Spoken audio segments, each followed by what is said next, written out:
Mesir kuno memperluas wilayahnya hingga ke Kanaan, termasuk Palestina sekarang, pada sekitar abad ke-15 SM di bawah Firaun seperti Thutmose III. Mesir menjadikan wilayah itu sebagai bagian dari kerajaan dan mengontrol kota-kota Kanaan sebagai koloni mereka. Namun, penguasaan Mesir atas Kanaan tidak berlangsung tanpa hambatan. Masyarakat lokal seringkali berusaha mempertahankan kemandiriannya yang kerap berujung pada konflik dengan penguasa Mesir. Meski demikian, pengaruh budaya Mesir masuk ke dalam berbagai aspek kehidupan sehari-hari masyarakat Kanaan, dari seni, arsitektur, hingga agama. Untuk memahami lebih jauh mengenai periode ini, berikut adalah 6 pertanyaan yang dapat memperdalam pemahaman tentang bagaimana Mesir menguasai Kanaan, dinamika masyarakat lokal di bawah kekuasaan kolonial, serta pengaruh budaya Mesir terhadap kehidupan masyarakat setempat. Pertanyaan yang pertama, apa latar belakang ekspansi Mesir ke wilayah Kanaan pada abad ke-15 SM dan bagaimana peran Firaun Thutmose III dalam proses ini?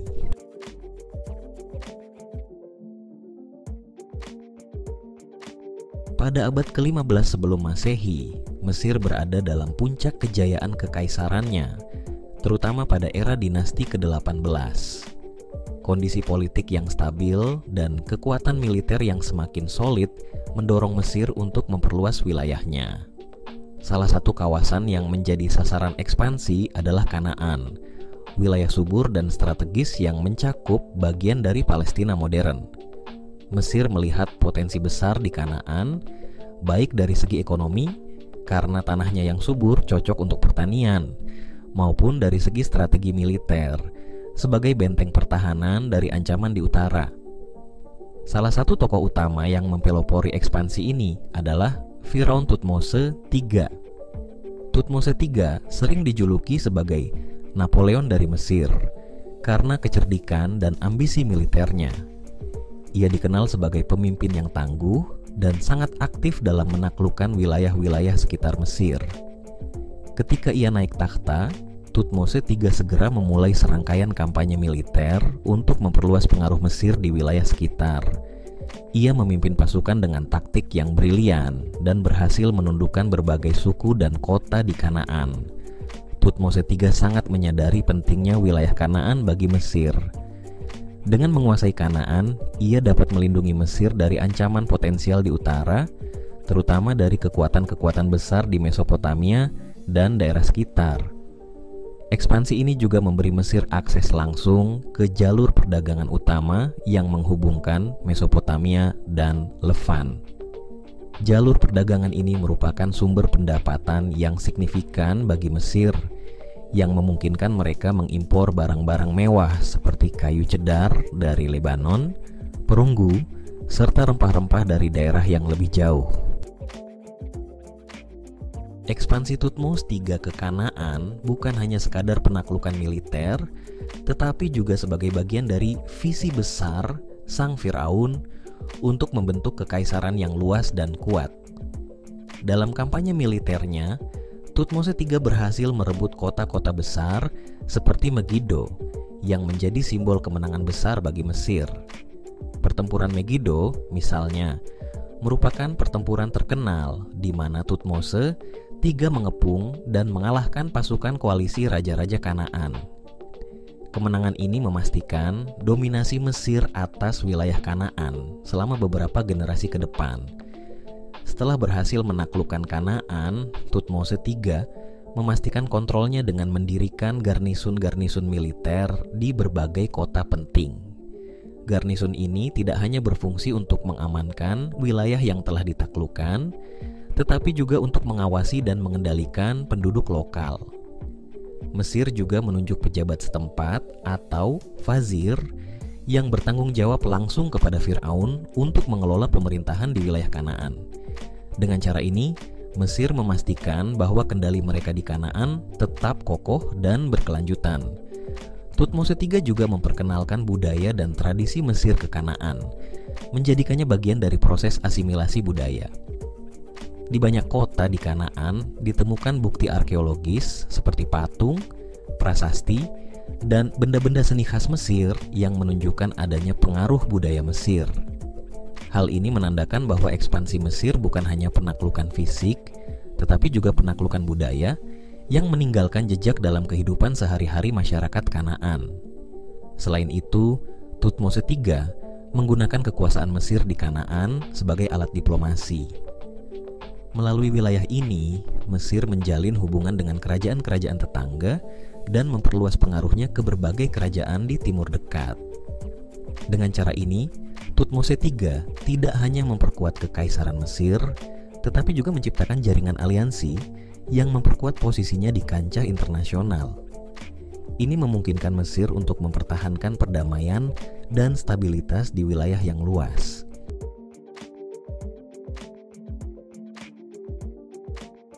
Ekspansi ke Kanaan di bawah Thutmose III menandai babak baru dalam sejarah Mesir kuno. Wilayah yang kini berada di bawah kekuasaan Mesir ini menjadi bagian integral dari kekaisaran yang lebih besar, dan pengaruh Mesir yang tertanam dalam kehidupan sosial, politik, dan ekonomi masyarakat Kanaan meninggalkan warisan panjang yang tetap bertahan selama berabad-abad. Dalam banyak cara, Thutmose III berhasil mewujudkan impiannya menciptakan kekaisaran yang kuat dan berpengaruh, menjadikan Mesir sebagai superpower kuno yang diperhitungkan.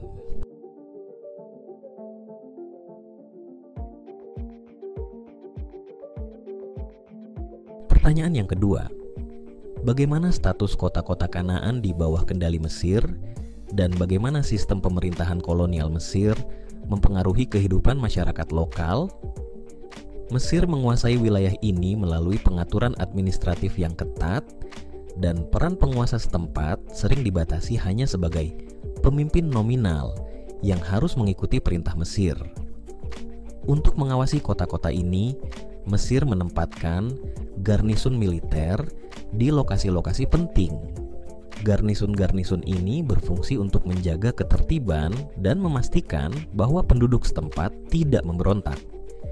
Dengan keberadaan pasukan militer di wilayah mereka, masyarakat Kanaan sering merasa diawasi dan dipaksa untuk menyesuaikan diri dengan aturan kolonial. Para pejabat militer Mesir yang ditempatkan di Kanaan memiliki wewenang besar dan tidak segan untuk menindak keras segala bentuk perlawanan. Selain garnison, Mesir juga mengirimkan pejabat yang disebut fazir atau gubernur untuk memimpin pemerintahan di kota-kota tertentu. Fazir-fazir ini bukan berasal dari masyarakat lokal, melainkan orang-orang Mesir yang ditunjuk langsung oleh Fir'aun. Sebagai penguasa tertinggi di Kanaan, fazir memiliki tanggung jawab untuk menjalankan aturan Mesir dan melaporkan langsung kepada Fir'aun mengenai situasi politik dan ekonomi di Kanaan. Hal ini membuat masyarakat Kanaan kehilangan kendali atas pemerintahan mereka sendiri. Di bawah sistem kolonial Mesir, masyarakat Kanaan juga diwajibkan membayar upeti kepada Mesir sebagai tanda kepatuhan. Upeti ini sering berupa hasil pertanian, barang-barang berharga, atau bahkan tenaga kerja yang dikirim ke Mesir. Sistem upeti ini menjadi beban berat bagi masyarakat Kanaan yang harus menyediakan sebagian besar sumber daya mereka untuk kepentingan Mesir. Bagi Mesir, upeti ini menjadi sumber ekonomi penting, tetapi bagi masyarakat lokal, hal ini sering menimbulkan ketidakpuasan dan perasaan tertindas. Selain pengawasan militer dan ekonomi, pengaruh Mesir juga merasuk ke dalam kehidupan sehari-hari masyarakat Kanaan melalui asimilasi budaya. Mesir memperkenalkan budaya mereka ke wilayah ini, termasuk bahasa, seni, dan agama. Di banyak kota Kanaan ditemukan peninggalan berupa patung dewa-dewi Mesir, prasasti hieroglif, dan arsitektur khas Mesir yang menunjukkan bagaimana budaya Mesir meresap ke dalam budaya lokal. Bagi masyarakat Kanaan, pengaruh budaya ini membawa perubahan dalam tradisi dan identitas mereka. Namun, meskipun ada upaya asimilasi, masyarakat Kanaan tidak sepenuhnya meninggalkan budaya asli mereka. Banyak kota di Kanaan tetap mempertahankan bahasa dan adat istiadat lokal sebagai bentuk resistensi budaya. Hal ini menunjukkan bahwa meskipun Mesir menguasai wilayah mereka secara politik dan militer, masyarakat Kanaan masih memiliki cara untuk mempertahankan identitas mereka. Di sisi lain, Mesir juga menyadari bahwa upaya untuk memaksakan budaya mereka sepenuhnya dapat menimbulkan ketegangan, sehingga mereka cenderung membiarkan masyarakat Kanaan mempertahankan beberapa aspek tradisi lokal. Sistem pemerintahan kolonial Mesir ini membawa dampak yang mendalam terhadap kehidupan masyarakat Kanaan. Di satu sisi, mereka menjadi bagian dari Kekaisaran Besar Mesir dan mendapat perlindungan dari ancaman luar. Di sisi lain, kendali yang ketat dan kewajiban untuk membayar upeti menimbulkan ketidakpuasan. Meski demikian, banyak masyarakat Kanaan yang tidak memiliki pilihan selain beradaptasi dengan pemerintahan kolonial Mesir dan menerima keadaan ini sebagai bagian dari kehidupan mereka. Secara keseluruhan, status kota-kota Kanaan di bawah kendali Mesir menciptakan dinamika antara dominasi dan adaptasi. Masyarakat Kanaan harus hidup dalam bayang-bayang kekuatan Mesir yang besar dan berpengaruh, namun mereka tetap berusaha mempertahankan jati diri mereka. Kehidupan di bawah kolonialisme Mesir tidak hanya menandai masa penindasan, tetapi juga menjadi waktu di mana identitas masyarakat Kanaan diuji dan diperkuat. Pertanyaan yang ketiga, bagaimana kekuasaan Mesir mengubah kehidupan sehari-hari masyarakat Kanaan, terutama dalam hal ekonomi, budaya, dan interaksi sosial? Dengan Mesir sebagai penguasa, masyarakat Kanaan harus mematuhi sistem ekonomi yang ditentukan oleh pemerintah kolonial. Mereka diharuskan membayar upeti dalam bentuk hasil pertanian, barang, dan bahkan tenaga kerja. Hal ini mengubah pola produksi pertanian di Kanaan, di mana para petani harus memprioritaskan kebutuhan Mesir di atas kebutuhan mereka sendiri, seringkali membuat mereka kekurangan untuk kebutuhan sehari-hari. Selain itu, kekuasaan Mesir membuka jalur perdagangan baru bagi masyarakat Kanaan. Mesir yang dikenal sebagai pusat peradaban dan perdagangan di wilayah tersebut menghubungkan Kanaan dengan berbagai daerah lain, termasuk Mesopotamia dan Levant. Masyarakat Kanaan mulai terlibat dalam jaringan perdagangan yang lebih luas, menjual hasil bumi mereka seperti biji-bijian dan rempah-rempah, serta mengimpor barang-barang dari Mesir. Namun, keuntungan dari perdagangan ini seringkali tidak merata, di mana sebagian besar keuntungan lebih banyak mengalir ke tangan pejabat Mesir dan tidak banyak membantu masyarakat lokal. Dalam hal budaya, kekuasaan Mesir juga meninggalkan jejak yang signifikan di Kanaan. Mesir memperkenalkan berbagai elemen budaya, termasuk seni, arsitektur, dan sistem kepercayaan. Masyarakat Kanaan mulai mengadopsi banyak aspek budaya Mesir, terlihat dari peninggalan arkeologis seperti patung, lukisan, dan struktur bangunan yang terinspirasi oleh gaya Mesir. Hal ini menunjukkan adanya asimilasi budaya, di mana masyarakat Kanaan beradaptasi dengan tradisi dan nilai-nilai Mesir sambil tetap berusaha mempertahankan identitas lokal mereka. Namun, perubahan budaya ini tidak selalu diterima dengan baik oleh semua lapisan masyarakat Kanaan. Beberapa kelompok lokal merasa tertekan oleh pengaruh budaya asing dan berusaha untuk menjaga tradisi mereka. Perlawanan terhadap dominasi budaya Mesir muncul dalam bentuk ritual dan upacara tradisional yang tetap dipertahankan. Masyarakat Kanaan ingin menunjukkan bahwa meskipun mereka hidup di bawah kekuasaan Mesir, identitas dan tradisi mereka tetap ada. Interaksi sosial juga mengalami transformasi di bawah kekuasaan Mesir. Dengan adanya garnison militer dan pejabat Mesir yang mengawasi, hubungan antar individu dalam masyarakat Kanaan menjadi lebih kompleks. Ketegangan antara penduduk lokal dan penguasa Mesir seringkali menciptakan ketidakpastian dalam kehidupan sehari-hari. Di satu sisi, masyarakat Kanaan perlu menjalin hubungan dengan pejabat Mesir untuk memastikan perlindungan dan dukungan. Di sisi lain, mereka juga harus berhadapan dengan kebijakan yang seringkali merugikan mereka. Seiring berjalannya waktu, masyarakat Kanaan mulai menemukan cara untuk beradaptasi dengan situasi yang ada. Mereka membangun jaringan sosial yang mencakup kerjasama dengan sesama warga Kanaan untuk bertahan hidup di tengah tekanan dari kekuasaan Mesir. Masyarakat mulai menyadari bahwa meskipun mereka hidup di bawah penguasaan asing, solidaritas di antara mereka sangat penting untuk menghadapi tantangan yang ada. Hubungan yang erat di antara penduduk lokal membantu memperkuat identitas komunitas mereka. Kekuasaan Mesir juga berdampak pada sistem kepercayaan di Kanaan. Masyarakat Kanaan yang sebelumnya memiliki kepercayaan dan dewa-dewa lokal mulai terpengaruh oleh agama Mesir. Beberapa dewa Mesir seperti Osiris dan Isis diperkenalkan dan mulai disembah oleh beberapa lapisan masyarakat Kanaan. Namun, meskipun ada pengaruh ini, masyarakat Kanaan tetap mengadakan upacara dan ritual tradisional mereka sendiri sebagai bentuk perlawanan terhadap pengaruh asing, menjaga agar identitas spiritual mereka tetap hidup. Secara keseluruhan, kekuasaan Mesir mengubah kehidupan sehari-hari masyarakat Kanaan dengan cara yang kompleks dan beragam.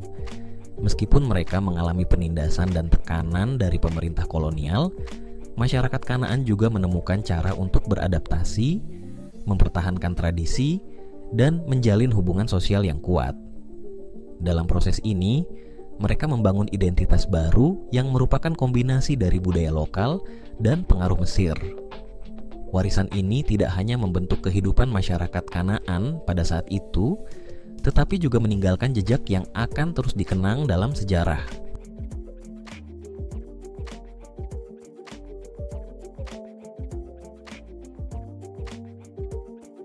Pertanyaan yang keempat, konflik seperti apa yang terjadi antara masyarakat lokal Kanaan dan penguasa Mesir, dan faktor-faktor apa yang memicu perlawanan tersebut? Di bawah kekuasaan Mesir, masyarakat lokal Kanaan seringkali menghadapi berbagai konflik yang disebabkan oleh dominasi dan penindasan yang dialami mereka. Ketidakpuasan terhadap penguasa Mesir muncul akibat dari kebijakan yang menekan, seperti pengenaan upeti yang tinggi dan pengawasan militer yang ketat. Masyarakat Kanaan merasa terasing di tanah mereka sendiri, karena keputusan-keputusan penting diambil oleh pejabat Mesir yang tidak memahami kondisi dan kebutuhan lokal. Dalam banyak kasus, kebijakan yang merugikan ini memicu protes dan perlawanan di kalangan masyarakat Kanaan. Salah satu bentuk perlawanan yang terjadi adalah pemberontakan bersenjata. Beberapa suku di Kanaan mulai mengorganisir diri untuk melawan penguasa Mesir, berusaha untuk merebut kembali kekuasaan dan mengendalikan wilayah mereka. Konflik ini seringkali dimulai dengan serangan mendadak terhadap garnison militer Mesir yang ditempatkan di kota-kota penting. Masyarakat Kanaan menggunakan pengetahuan lokal mereka tentang medan untuk melancarkan serangan, berharap bisa mengejutkan pasukan Mesir yang lebih terlatih, tetapi kurang akrab dengan lingkungan sekitar. Selain perlawanan bersenjata, terjadi juga konflik sosial yang lebih halus namun tidak kalah penting. Ketidakpuasan masyarakat terhadap penguasa Mesir menciptakan ketegangan sosial yang mendalam. Mereka merasa bahwa budaya dan tradisi mereka terancam oleh pengaruh Mesir yang kuat. Banyak kelompok di Kanaan merasa bahwa pengenalan budaya dan nilai-nilai Mesir mengikis identitas lokal mereka. Ini menjadi pemicu perlawanan dalam bentuk penguatan kembali ritual dan tradisi yang telah ada, di mana masyarakat berusaha untuk membuktikan bahwa meskipun mereka di bawah dominasi asing, jati diri mereka tetap ada. Faktor lain yang memicu konflik adalah kesulitan ekonomi yang dialami masyarakat Kanaan. Pengenaan upeti yang berat dan pemaksaan untuk memenuhi kebutuhan Mesir seringkali membuat mereka hidup dalam kemiskinan. Ketika hasil panen mereka tidak mencukupi untuk memenuhi kebutuhan sehari-hari setelah membayar upeti, kemarahan dan frustrasi meningkat. Masyarakat Kanaan merasakan ketidakadilan yang mendalam, yang kemudian mendorong mereka untuk mengambil tindakan yang lebih drastis untuk merebut kembali kendali atas sumber daya mereka. Kekuasaan Mesir yang memperkenalkan sistem pemerintahan kolonial yang otoriter juga berkontribusi pada munculnya konflik. Pejabat Mesir yang diangkat seringkali tidak menghargai tradisi dan norma lokal, yang menyebabkan kesenjangan antara masyarakat Kanaan dan penguasa. Ketika kebijakan yang diterapkan tidak sesuai dengan kebutuhan masyarakat lokal, hal ini memicu rasa ketidakpuasan yang mendalam. Dalam situasi seperti ini, masyarakat Kanaan merasa tidak memiliki suara dan kehilangan kontrol atas kehidupan mereka, yang mendorong mereka untuk memberontak.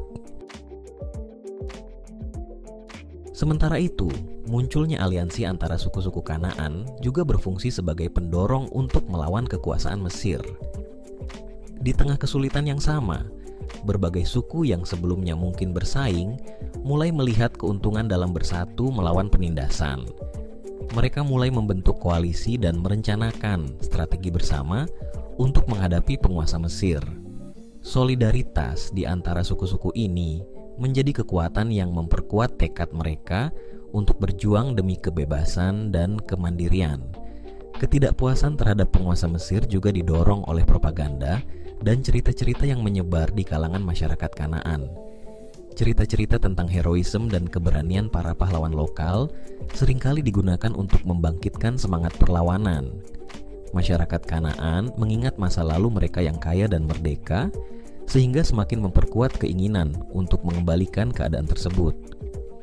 Dalam suasana seperti ini, konflik antara masyarakat Kanaan dan Mesir semakin meningkat, dengan kedua belah pihak berjuang untuk memperjuangkan apa yang mereka anggap sebagai hak mereka. Secara keseluruhan, konflik antara masyarakat Kanaan dan penguasa Mesir adalah hasil dari berbagai faktor yang saling berkaitan. Dari ketidakpuasan terhadap kebijakan yang menindas, kesulitan ekonomi, hingga pengaruh budaya asing yang mengancam identitas lokal, semua elemen ini berkontribusi pada munculnya perlawanan. Masyarakat Kanaan, meskipun tertekan, menunjukkan ketahanan dan keberanian dalam menghadapi tantangan, berjuang untuk kebebasan dan identitas mereka di tengah dominasi Mesir yang kuat.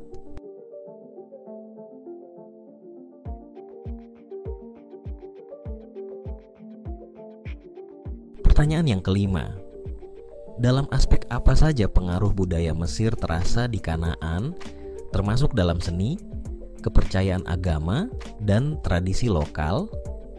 Pengaruh budaya Mesir di Kanaan pada abad ke-15 sebelum Masehi terasa dalam berbagai aspek kehidupan masyarakat, menciptakan percampuran budaya yang unik. Salah satu bidang yang paling jelas terkena dampak adalah seni. Ketika Mesir menguasai Kanaan, banyak seniman dan pengrajin lokal mulai mengadopsi gaya dan teknik yang digunakan dalam seni Mesir. Peninggalan arkeologis menunjukkan bahwa lukisan dinding, patung, dan barang-barang kerajinan di Kanaan mulai menampilkan tema-tema yang diambil dari mitologi dan simbolisme Mesir, seperti dewa-dewi Mesir yang diukir dan dilukis dengan gaya khas. Di samping seni, pengaruh Mesir juga meluas ke dalam kepercayaan agama masyarakat Kanaan. Sebelum kedatangan Mesir, masyarakat Kanaan memiliki sistem kepercayaan yang kaya dengan dewa-dewi mereka sendiri, seperti Baal dan Asyerah. Namun, dengan kedatangan Mesir, dewa-dewi Mesir seperti Osiris dan Isis mulai dikenal dan disembah oleh beberapa kelompok di Kanaan. Pengintegrasian dewa-dewi ini ke dalam sistem kepercayaan lokal menciptakan sinkretisme, di mana masyarakat Kanaan mencoba untuk menggabungkan unsur-unsur kepercayaan Mesir dengan tradisi mereka sendiri. Bukti dari pengaruh ini dapat dilihat dalam peninggalan tempat-tempat ibadah yang mencerminkan elemen-elemen Mesir. Di beberapa lokasi di Kanaan, arkeolog menemukan kuil yang dibangun dengan gaya Mesir, lengkap dengan altar dan patung-patung dewa Mesir. Masyarakat Kanaan juga mulai merayakan festival-festival yang berkaitan dengan dewa-dewi Mesir, meskipun mereka tetap mempertahankan beberapa ritual dan perayaan lokal. Perpaduan antara tradisi lokal dan pengaruh Mesir ini menunjukkan bagaimana masyarakat Kanaan berusaha beradaptasi dengan kekuasaan asing sambil tetap menjaga identitas mereka. Pengaruh budaya Mesir juga dirasakan dalam aspek tradisi lokal. Beberapa kebiasaan dan praktik sehari-hari, masyarakat Kanaan mulai terpengaruh oleh cara hidup orang Mesir. Misalnya, dalam hal pertanian, teknik irigasi yang diperkenalkan oleh Mesir membantu meningkatkan hasil pertanian di Kanaan. Masyarakat Kanaan mengadopsi praktik-praktik pertanian Mesir, termasuk cara pengolahan tanah dan penggunaan alat pertanian yang lebih canggih. Hal ini tidak hanya meningkatkan produktivitas, tetapi juga membentuk cara baru dalam berinteraksi dengan tanah dan sumber daya alam mereka. Dalam aspek arsitektur, pengaruh Mesir juga terlihat jelas. Ketika Mesir menguasai Kanaan, mereka memperkenalkan gaya arsitektur yang khas, termasuk penggunaan batu bata yang lebih besar dan teknik konstruksi yang lebih kompleks. Banyak bangunan, termasuk kuil dan istana, mulai dibangun dengan pola dan desain yang terinspirasi oleh arsitektur Mesir. Masyarakat Kanaan mengadopsi elemen-elemen ini, menciptakan bangunan yang mencerminkan perpaduan antara budaya lokal dan Mesir. Sistem pemerintahan yang diterapkan oleh Mesir juga memiliki dampak yang signifikan terhadap struktur sosial di Kanaan. Dengan adanya pejabat Mesir yang diangkat untuk mengatur wilayah tersebut, masyarakat Kanaan harus menyesuaikan diri dengan sistem pemerintahan yang baru. Hal ini menciptakan perubahan dalam hierarki sosial, di mana orang-orang yang bekerja sama dengan penguasa Mesir mendapat keuntungan lebih besar, sementara yang menolak menjadi lebih terpinggirkan. Interaksi sosial antara penduduk lokal dan pejabat Mesir menciptakan dinamika baru dalam hubungan masyarakat, dengan beberapa yang berusaha untuk mendapatkan akses dan perlindungan dari kekuasaan Mesir. Namun, meskipun ada pengaruh yang kuat dari budaya Mesir, masyarakat Kanaan tidak sepenuhnya meninggalkan tradisi mereka. Mereka tetap menjaga beberapa elemen budaya asli yang menjadi bagian penting dari identitas mereka. Misalnya, meskipun beberapa ritual dan praktik agama dipengaruhi oleh Mesir, banyak masyarakat Kanaan masih melaksanakan upacara tradisional yang diwariskan dari nenek moyang mereka. Hal ini menunjukkan bahwa meskipun mereka menerima beberapa aspek dari budaya Mesir, semangat dan identitas lokal tetap terjaga. Secara keseluruhan, pengaruh budaya Mesir di Kanaan menciptakan jaringan interaksi yang kompleks antara dua budaya yang berbeda. Masyarakat Kanaan belajar untuk beradaptasi dengan kondisi baru yang mereka hadapi, tetapi pada saat yang sama, mereka juga berusaha mempertahankan jati diri mereka. Proses ini menciptakan dinamika yang kaya dalam perkembangan budaya di Kanaan, yang membentuk identitas unik masyarakat Kanaan dalam konteks sejarah yang lebih luas.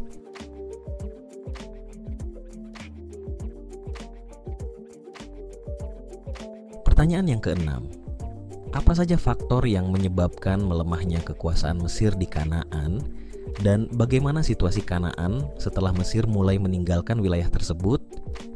Melemahnya kekuasaan Mesir di Kanaan pada abad ke-12 sebelum Masehi adalah hasil dari berbagai faktor yang saling berinteraksi. Salah satu penyebab utama adalah pergeseran politik yang terjadi di Mesir itu sendiri.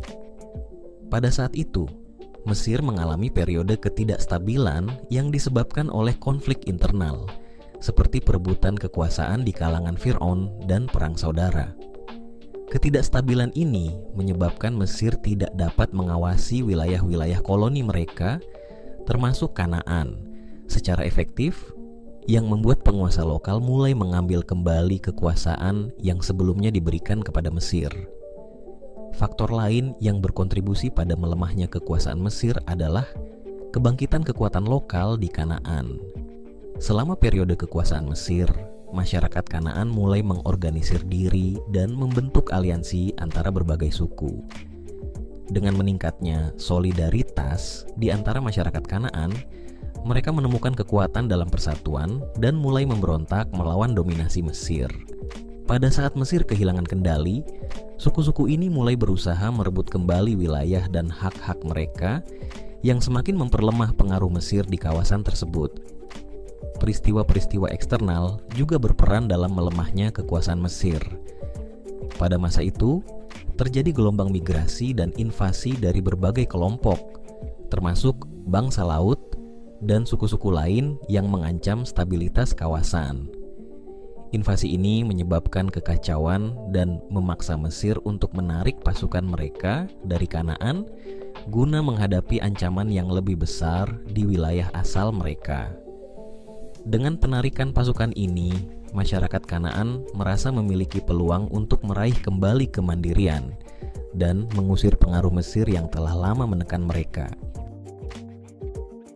Setelah Mesir mulai meninggalkan Kanaan, situasi di wilayah tersebut mengalami perubahan yang signifikan. Masyarakat Kanaan yang sebelumnya hidup di bawah kekuasaan asing, kini merasakan kebebasan untuk mengatur diri mereka sendiri. Banyak kota di Kanaan kembali mengadopsi sistem pemerintahan lokal yang sesuai dengan kebutuhan dan tradisi mereka.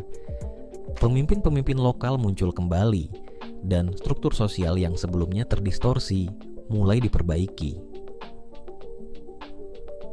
Hal ini menandai awal dari kemandirian bagi masyarakat Kanaan setelah sekian lama di bawah tekanan Mesir. Namun, meskipun masyarakat Kanaan meraih kebebasan, situasi di wilayah tersebut tidak sepenuhnya stabil. Ketidakpastian dan persaingan antara suku-suku yang berbeda seringkali mengarah pada konflik internal. Dengan banyaknya suku yang berusaha merebut kekuasaan, ketegangan sosial mulai muncul. Masyarakat Kanaan harus berjuang untuk menjaga persatuan di tengah perubahan yang terjadi dan seringkali berhadapan dengan ancaman dari luar, termasuk invasi dari kelompok-kelompok lain yang mencari kesempatan untuk mengeksploitasi kelemahan di Kanaan. Seiring berjalannya waktu, masyarakat Kanaan mulai membangun identitas baru yang terpisah dari pengaruh Mesir. Mereka berusaha untuk memperkuat budaya lokal yang sempat tertekan dan menghidupkan kembali tradisi yang pernah ada. Masyarakat Kanaan menggelar upacara dan perayaan yang menekankan pada warisan mereka sendiri, memperkuat rasa kebanggaan dan solidaritas di antara mereka. Perubahan ini juga menciptakan jaringan budaya baru yang kaya, di mana elemen-elemen lokal dan pengaruh Mesir berinteraksi dan membentuk identitas masyarakat Kanaan yang baru. Sebagai penutup, kita telah melihat bagaimana kekuasaan Mesir kuno di Kanaan membentuk sejarah dan budaya masyarakat setempat pada periode 1500 sampai 1200 sebelum Masehi. Meskipun awalnya wilayah ini dikuasai dan dijadikan koloni oleh Firaun Mesir, masyarakat Kanaan tetap menunjukkan perlawanan dan mempertahankan identitas mereka. Pengaruh budaya Mesir yang kuat tampak dalam berbagai aspek kehidupan, namun semangat masyarakat lokal tetap bertahan di tengah dominasi kekuasaan asing. Periode ini memberi kita wawasan tentang dinamika kekuasaan, ketahanan budaya, dan dampak interaksi antar peradaban di masa lalu. Terima kasih telah mengikuti video ini. Semoga informasi yang disajikan dapat menambah pemahaman kita tentang sejarah Kanaan dan pengaruh Mesir kuno. Jangan lupa untuk like, share, dan subscribe untuk lebih banyak konten menarik seputar sejarah dunia kuno.